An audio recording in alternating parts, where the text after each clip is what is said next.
I find that the people who are most likely to end up back in prison are usually the drug addicts. Like, from time to time, I will hear about a person I did time with who ended up being revoked. And what being revoked means is that, you break one of the rules while you're out, and so your parole officer revokes your parole and sends you back to prison for 90 days where you will get assessed, and they will determine if they should either keep you in prison until your statutory release or until your warrant expires, or if they should let you back out. Now, sometimes if you're lucky, you will be let back out. But other times, they will be like, you know what? This guy is probably gonna reoffend once we let him out, so we're gonna keep him in here for as long as we can, right? But anyways, yeah, the people who get revoked are the drug addicts, right? Because they're the ones who randomly get piss test way more often than the rest of the parolees. Some parolees don't get piss tested at all, but others do. I was one of them, one of these people who got piss tested, right? In my first 3 months of being released, I was subject to a bunch of random piss tests. After that, it was up to my parole officer to test me whenever she thinks I'm doing drugs, right? But for me, like, if you look at me, you would assume that I'm probably not doing anything, right? I'm clean as hell. I look fucking clean. I'm fucking healthy. But yeah, other people, right? Like, if you have like a history of drug abuse, well, then let's just say that you're gonna be tested way beyond those first 3 months. Like, I got released in February of 2020, and I haven't been piss tested since May 2020, right? And even though I haven't been tested since, it doesn't mean my parole officer can't just randomly tell me to come in, because she can. She can call me literally tomorrow and be like, "Hey, I scheduled you for a piss test, in the next day or two, right?" Usually it's a surprise because, they don't want to give you time to, piss the shit out of your system, right? So it will always be random. But yeah, but yeah, that's a sad thing though, is that, like, if you're an ex drug user, right, especially before you even like went into prison, you're most likely gonna miss the high, and so you may risk it. You may think that the high is just too good to, I don't know, not do. Some of you may even crave it. Like, there's some people who still got high while they were in prison, right? And sometimes it's because of the prison, or sometimes it's because of the people who supply these drugs. The reason the prison is involved is because they understand how the withdrawal can really affect people, especially like like opioid users. So they will prescribe them shit like Suboxone to deal with their drug drug withdrawal. But sometimes gang members will find out that these people are being supplied with this shit, so they will muscle them away from these drug addicts, which is not good because the drug addicts have to live without their drugs, so they suffer even worse withdrawals. Or and the criminals, right? The gang leaders, the gangs end up with more drugs. But that's just how it is, right?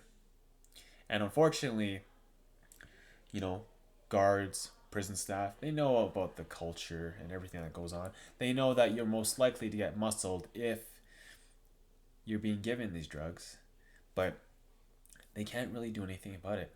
They don't really have much power, right? They know what's going on, but I personally think they just don't know how to deal with it, right? They don't know how to control the shit that happens in prison.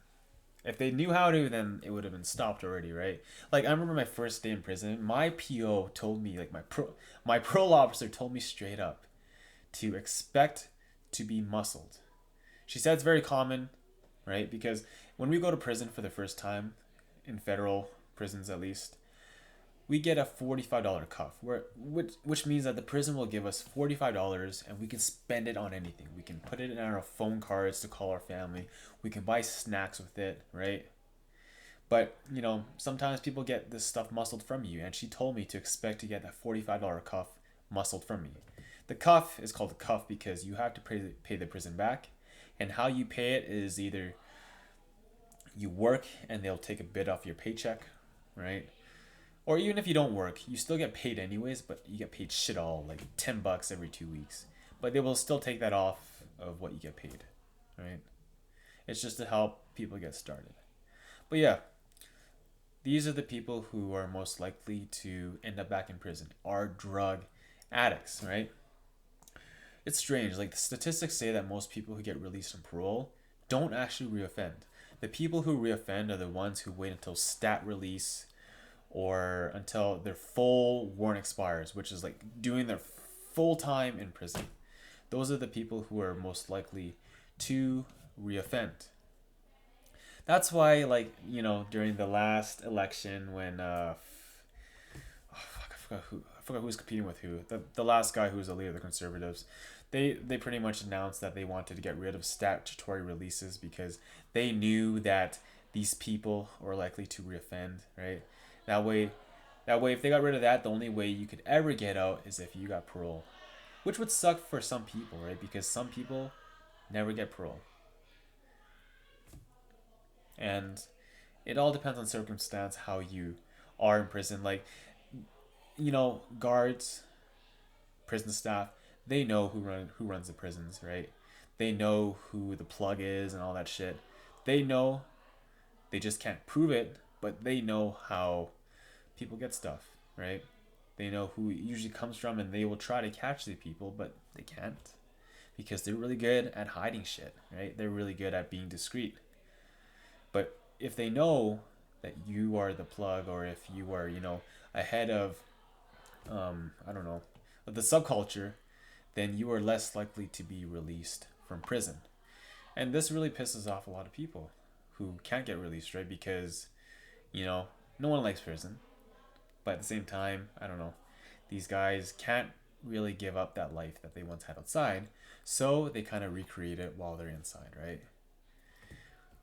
And it's easy for them because they have connections inside prison and outside of prison, right? Everyone is always looking for opportunities, especially to make money. But yeah. Anyways, if you like this video, give me a like, comment whatever. Comment something good, comment something bad. Doesn't really matter because if you comment, it helps me and the YouTube algorithm, right? But yeah, see you guys next time.